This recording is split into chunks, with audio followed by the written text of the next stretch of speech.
Accessing library computer data.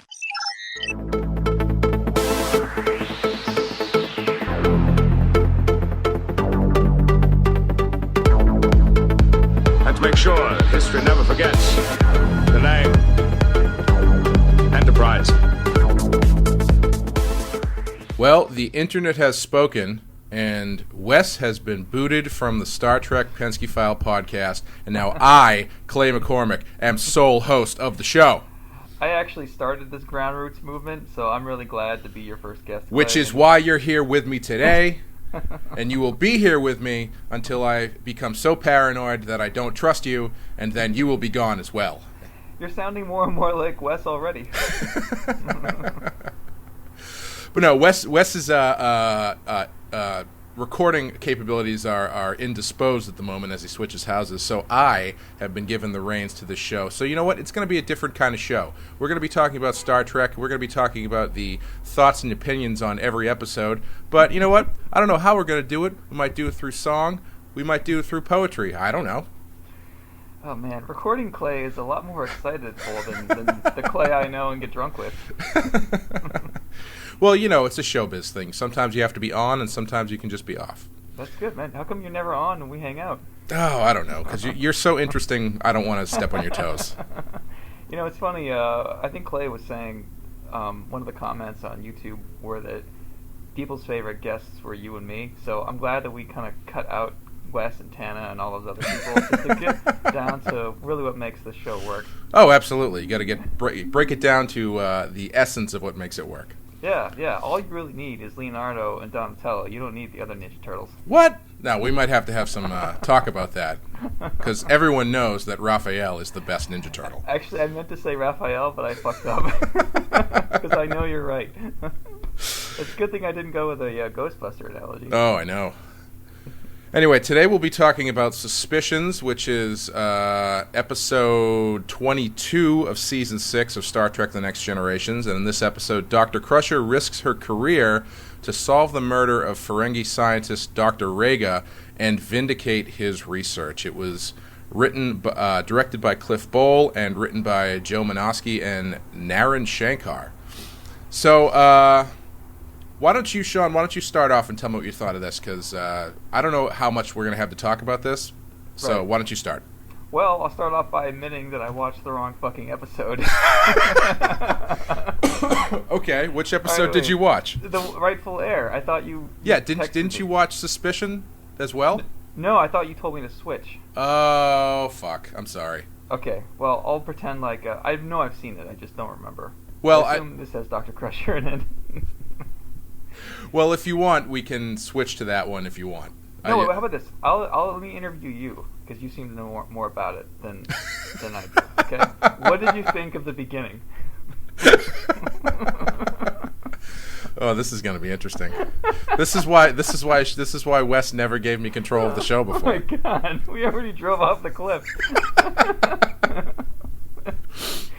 Okay, so I'll give you a breakdown of what this episode is about. Okay, so. Me. Suspicions is about Beverly Crusher supporting this Ferengi scientist who has this technology that allows you to fly closer to a star than you ever would have been before without your ship being damaged. And she brings on these 4 other scientists who she think will be supportive of the research. One of them is a Klingon and a human couple. One of them is a Vulcan and a human couple. Right. One of them is a Klingon, and the other one is some species that we've never seen before. Right. And Crusher even says that in the episode. And they decide to do a test of this technology. So the guy who we've never seen before offers to fly the ship, and everything's going well, but then the technology fails, and this guy gets blasted by, whatever the radiation is that they claim it is, and it ends up killing him. Yep.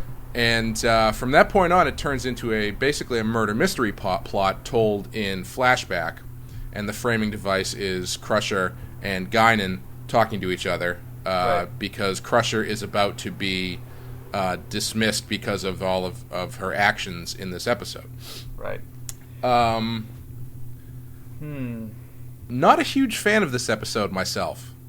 Yeah, it didn't sound good the way you pitched it. But maybe that's because you're just a shitty pitcher. That's probably what it is. That explains a lot of my professional history, if that's the case. So, how do you feel about... First of all, do you think Crusher can hold an episode? Well, it's difficult because I think in certain cases, yeah, because in I would call Cause and Effect probably more of a... I think it's that one, is more of a Crusher episode than anybody else, if I remember correctly. So I think in certain circumstances, yes, but this is not... I don't think the failure of this episode is due to her. No. I think it's a writing failure because the mechanics of this whodunit thing just do not work, and they don't make a lot of sense. And it's the part where I kind of fell off the train. Right. Is when they decide, oh, okay, well, we need to test this technology, so one of these scientists volunteers to be the person to fly this ship. Now, he's volunteering to fly a transport shuttle into a fucking star. Yeah. Using technology that they don't know whether or not it works. Why in the 23rd or 24th century or wherever this is, why do they let him do that? Why don't they automate the thing and do it with a robot? Right. Or send Data. Yeah, or Data, or someone who's not going to be, killed by radiation. Or Wesley. Or Geordi. Why not Geordi? Yes, please send Geordi. Or like a crash test dummy, but like a space one. Yeah. When you could test like blunt force trauma and all that, they've got to have those still in space. Oh, I'm sure that they do. Yeah. And what they also have, based on this episode, basically what Data is actually. That's true. What they also have, based on this episode, is institutional racism, because man, they are racist toward Ferengis in this show. Yeah. And they do not apologize for it whatsoever. Even the Vulcans are kind of racist towards the Ferengi. Yeah. It's funny because you can imagine the meeting on this. Like, all right, we know how we fucked up Ferengis from season 1. What if we have a Ferengi that we actually like? And it was working well on Deep Space Nine because they had quarks, so they tried it again, and they ended up killing him off, I guess. Yeah. So that's the second half. The second step in the whodunit is, first they think, oh well, he's a Ferengi, so maybe he sabotaged his own stuff, but then he ends up dead. Right. And so then it turns into Crusher. It looks like a suicide, but Crusher doesn't think that it is. And it's just the way that they set up this whodunit is just really lazy, and there's not really any stakes to it other than like Crusher. The framing device thing with Guinan is Crusher telling Guinan all about what's happening and about how she screwed up and about how she's going to be kicked out of Starfleet or whatever. Right. And after she's done telling her, Guinan's like, you know what? I think, in so many words, she basically says, I think you're kind of being a bitch about this, and you should actually try and solve the problem here instead of sitting on your ass and doing nothing. Right. Because there's up to a certain point where Crusher does everything she thinks she can do, and then she just decides to resign herself to whatever fate might come her way. And so she doesn't take the steps to try and figure out what's going on. Right. And the point at which she stops is kind of lame, because she can't do an autopsy on the Ferengi because of some Ferengi burial ritual that they invented, I'm sure, just for this one episode. Right. And, I don't know, it's just kind of a... Yeah, it sounds really boring, man. Yeah, and... Sorry, you have to do all the talking. If this is what our Batman podcast is going to be, I think I'm going to pull the plug on that right now. No. I mean, I'll be engaged because I'll have seen the correct episode. Which reminds me, we're going to be doing a Batman podcast pretty soon, which will be nothing like this. So. You're enjoying this. Oh, he's never going to let us back on ever again. Oh, man. But yeah, so it turns out that the technology was sabotaged by the guy flying the shuttlecraft, and he has his alien physiology allows him to make it look like he's dead. Oh man. And so there's basically Crusher ends up going against everybody's orders, and she runs an autopsy on the Ferengi, which, first of all, I don't understand why this is a big deal, because in the 24th century, it looks like autopsies aren't very invasive. No. It looks like it's just sort of, they stick them inside like a large format copier. Yeah. You're right. And I was going to say that's actually what that thing looked like. Yeah. And so she does that, and the trail of breadcrumbs leads her into thinking, like, she's convinced that, they think it's some sort of beam was fired from the Enterprise, which then disrupt the machinery inside the shuttlecraft. Okay. Do you think Crusher learned anything this episode? Not really. So do you don't think her character is dramatically changed from the beginning to the end? I don't know. It's, again, I don't think it's not her fault. It's very poorly written, because after she does the autopsy, and she's very headstrong about thinking that this guy was murdered and that the technology does work, she jumps in the shuttlecraft and flies into the sun to prove that the technology works, when, as far as she knows, the person who sabotaged it the first time is still on the Enterprise. Right. And could just very well do it again and kill her while she's flying into the sun. But turns out he's not on the Enterprise. Are you following all this? I don't care. It's finished. I want to talk about stuff. Well, I didn't know if there was anything for you to talk about, because you didn't watch the damn episode. No, I can't. What did you think of her haircut? I think her hair looks really nice. I didn't like her bangs. I think they were too short. All right, next question. Hot take from Sean Murphy on Suspicions. And I like punk rock bangs, but I don't know on her. The makeup is just too much. But this episode, it sounds like the same one where she's shipping a bubble and the universe is getting slower around her and she needs to figure it out. Yeah. Like Crusher on a mystery alone. I agree. It's the writer's problem first and foremost, but I don't know if she's helping either. Yeah, I don't know. I feel like she's at a bit of a disadvantage, because the amount of character work they do with her over 6 seasons is pretty minimal. Right. And, when they do focus on her, I like her. Like, I liked her in this episode. Right. But the stuff they give her to work with is just not great. Right. Actually, I have a new idea. I have something we can talk about. Okay. Instead of this episode. Why don't we talk about what we're hoping that the new series does better than all these episodes does? Okay, well, let's wrap up this episode before we go. So let's go. Give it your 2 or 1. I'll give it my 1. All right. At this point, I guess I'll play a clip of something. I'll probably play an Elvis song or something. It doesn't matter, because Sean didn't watch it. He won't know the difference. Suspicion torments my heart. Suspicion keeps us apart. Suspicion, why torture me?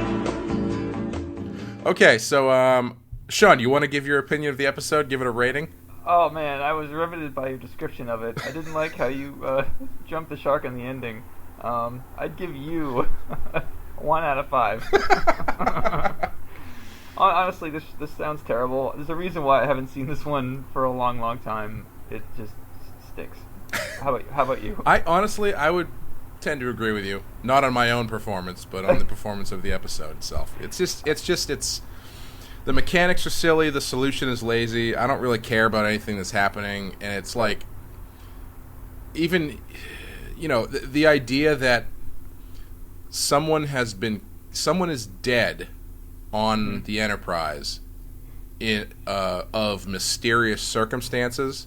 Oh yeah, that whole thing. And nobody cares except for Crusher is really strange to me. And racist. Yeah.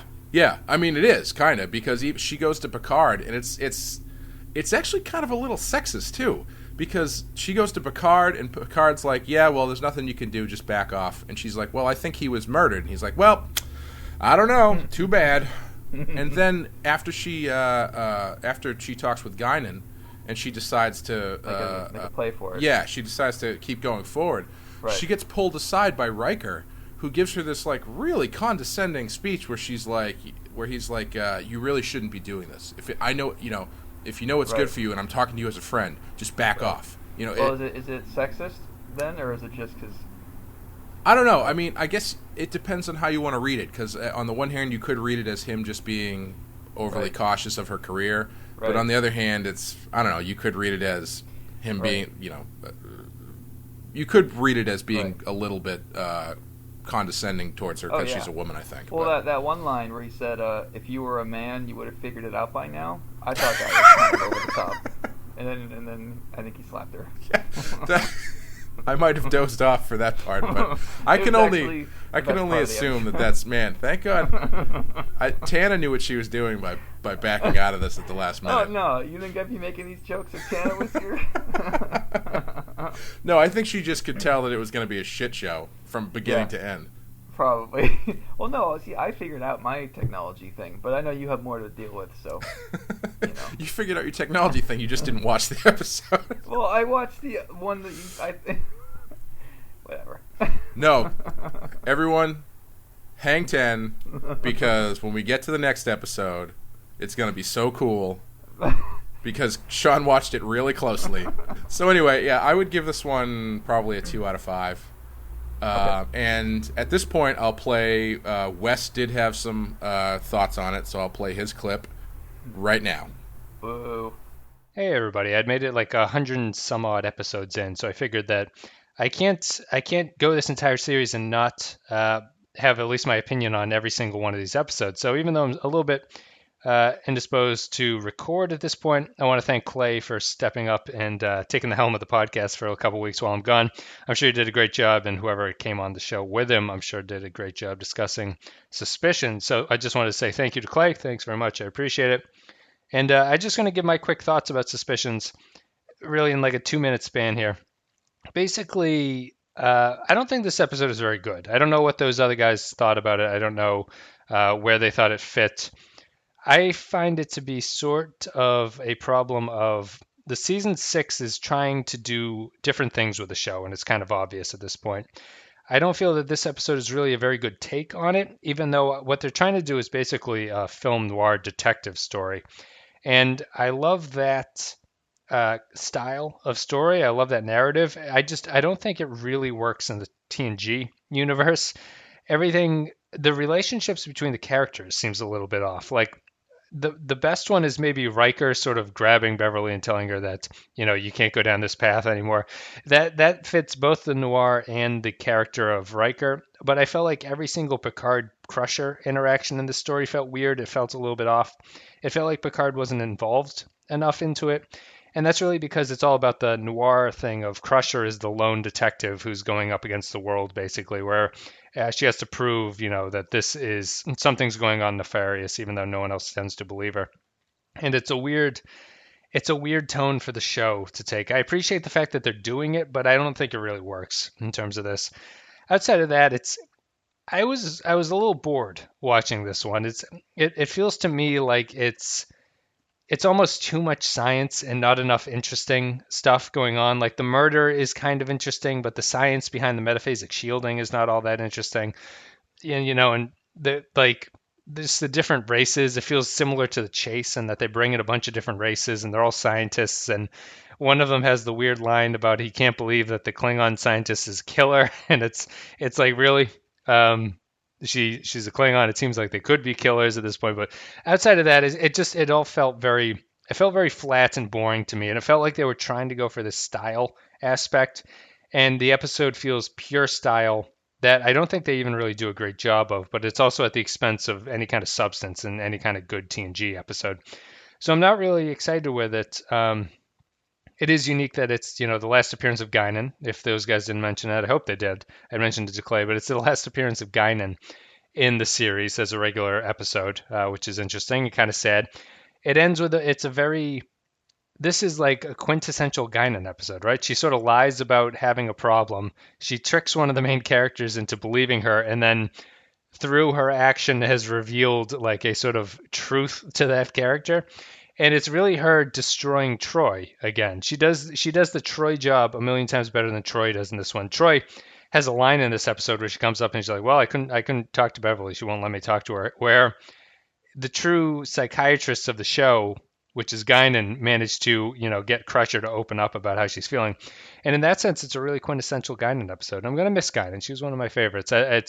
She doesn't make any appearances in season 7, and this is the last one in season 6. So it's sad to see her go. She was a really interesting character. I wonder if Clay and them are going to talk about it, but she was a really fascinating sort of reboot of the Troy character who never really got in the way and only had a couple of bad episodes. Really, it's just Time's Arrow is the only one that I can think of where she was a huge focus of that episode and it didn't really work out.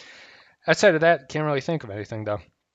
But back to Suspicions, yeah, I'm not impressed with this one. I remembered this one being better than it is, and I don't know why. It was really not all that interesting to watch. I don't think I'd rewatch this one on a rewatch. So I'm going to give it a 2 out of 5.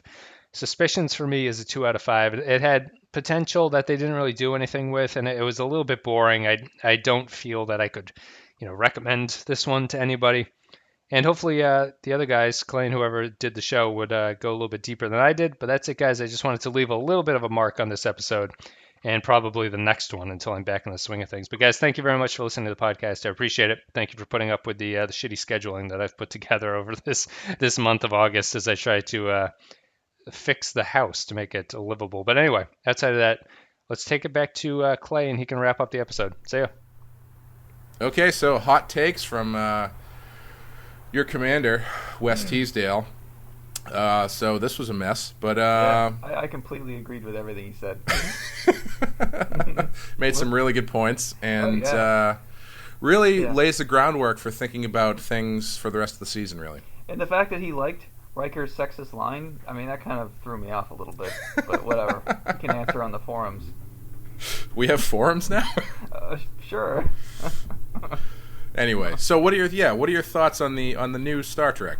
Oh, I was thinking about all the ways that they could really improve it, because we've learned a lot about how to make sci-fi since Next Generation, obviously. Mm-hmm. And I think about like the things that bug me on a daily basis, or every episode it bugs me. Like, Worf doesn't really know how to fight. That actor does not know what he's doing. He should be a killing machine whenever he wants. Yeah. Obviously the technology stuff. I hope that they still make it fun and funny every now and then too, and have those bottleneck episodes. Yeah. How about you? Yeah, I think if the stuff that they've said, the stuff that I've heard is actually the way it's going. Like, I think Wes said something about the main character not being the captain of the ship. Right. That's pretty interesting to me. Like, it seems like they're taking a couple steps outside the box. Right. Yeah.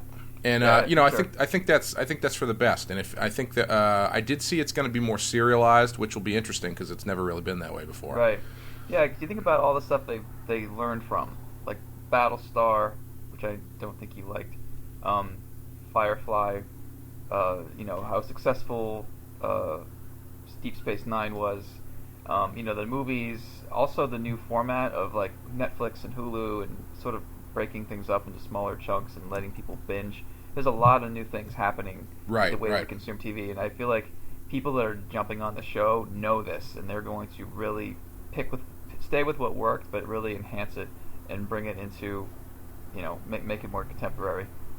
Yeah, and I think that's going to be really interesting to see how they do it, because I think the movies have done it to a certain extent, but they're a little bit hamstrung by their format, I think.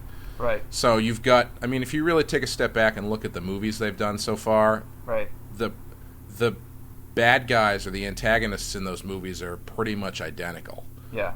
I mean, for better or worse, they're more or less successful, but they've done some interesting. Oh, go ahead. Sorry. I agree, and the first one was good despite a really lame bad guy. Right. And honestly, I don't know. I thought Khan was really a great bad guy, but I know you had a lot of other problems with that movie. That's because you haven't watched the original Wrath of Khan. What, the guy from Whitesnake? Who was the bad guy? That guy? Benedict Cumberbatch does not show his chest at all in that movie. Yeah, I have no response to that. One of the things I was thinking was, I think they better cast good actors. Yeah. I'm fucking tired. The casting people who are involved in Star Trek up until the new movies. I think the new movies have done a great job casting. Yes, but definitely. they just pick bad actors. I don't know what their fucking problem is. And I think that TNG, like, you grasp onto Data and Worf and Picard and Riker because they're like the only ones that actually can pull off acting, and you just have to like ignore all the awful, like, even like cameos and things like that. They just pick terrible people, and it brings down the entire show. So I would say my one thing is I hope they know how to cast this time. Yeah, I hope so too. I mean, I think they do a pretty good job with TNG, but at least for the main guys anyway. I mean, I think Picard obviously is great, and Riker gets the job done, and they're pretty good. But I think there are so many really great actors out there right now that I feel like it would be difficult for them to screw it up. Hopefully, anyway. I feel like back in the era in the '90s, I think that they half cast the show well. I think most of the extras or Monster of the Week actors were not good for TNG. And I feel like they didn't care because they thought, well, it's sci-fi. It doesn't matter how you act. People are more focused on the flying cars. Right. And that, I think, is complete bullshit. And that's a misallocation of resources and a giant missed opportunity to make the show a lot better. Oh, definitely. Because, I mean, if you look at the best episodes of TNG, the acting of whoever's under the paint or the makeup is... Right. It's 50% of the episode, Like, if you look at... the one where Picard's being tortured by the Romulans. Oh, that, yeah. Yeah, if the guy he's going off of is a lesser actor than David Warner, who they get to play that part, then that whole episode falls apart. Oh yeah, he's great. That villain was better than most of the villains in all of the new movies. Yeah. Right? Yes. Yeah, I agree. Honestly, the guy Sherlock Holmes, Moriarty. I love that actor. Yeah, I know he's done good. very little. He's a better villain than all of the new movies combined. Yeah, no, I would agree. Yeah. Yeah, Anyway. so they did some stuff right. Yeah. Well, Obviously, hopefully they did a lot of it right. Well, hopefully they'll continue to do right, and hopefully you'll come back for the next episode of this podcast, where we will hopefully have righted the ship and all have watched the episode, so we can talk about it in depth. We're good. I'm good. I'm jazzed. You ready to do it? So, all right. Well, that's it for us this episode. We'll be back with next episode with Rightful Heir with Sean, and Dan will be joining us as well. So, live long and prosper, guys. We'll see you later. Wow. Suspicion torments my heart. Suspicion keeps us apart. Suspicion, why torture me?